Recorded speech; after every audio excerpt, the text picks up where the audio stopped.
Cartoonist Shankar അനുസ്മരണം കായംകുളത്ത് നടത്തി. Lalithakala academy secretary Ebian Joseph അനുസ്മരണ സമ്മേളനം ഉദ്ഘാടനം ചെയ്തു. പുഷ്പാർച്ചനയും ഇതോടനുബന്ധിച്ച് നടത്തി.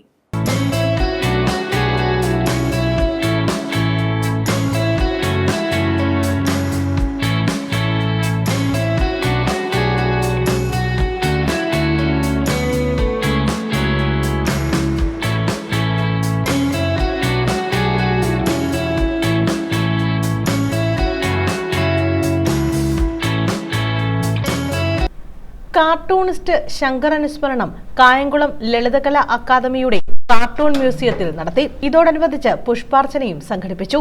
Lalithakala academy secretary Ebian Joseph അനുസ്മരണ സമ്മേളനം ഉദ്ഘാടനം ചെയ്തു.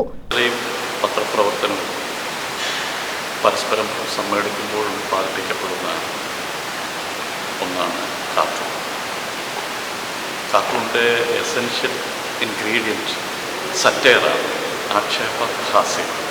പരിഹസിക്കുക എന്നത് അതിൻ്റെ ദൗത്യം. ആ പരിഹാസനാമത്തെ സമൂഹ നന്മയ്ക്ക് ഏൽപ്പിക്കുന്ന ഒരു പ്രഹരം. നിരന്തരമായ തരം പ്രഹരങ്ങൾ കൊണ്ട് സവിശേഷമായ ഒരു മാനം നമ്മുടെ പൊതുസമൂഹത്തിൽ ഉണ്ടാവുക തന്നെ ചെയ്യും.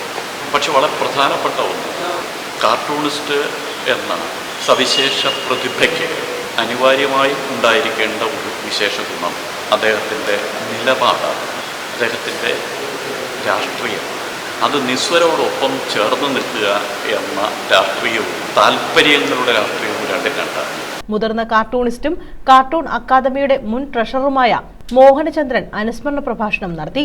Advocate U Prathibha MLA, municipal chairperson P Sasikala, ward councillor Binu Ashokan, cartoon academy secretary A Satheesh, cartoon നിർവാഹക സമിതി അംഗം പി സുരേഷ്, കാർട്ടൂൺ എക്സിക്യൂട്ടീവ് അംഗം ഹരിദാസ്, കാർട്ടൂൺ അക്കാദമി അംഗം കാർത്തിക കറ്റാനം, ജ്യോതി ഉണ്ണികൃഷ്ണൻ തുടങ്ങിയവർ പങ്കെടുത്തു.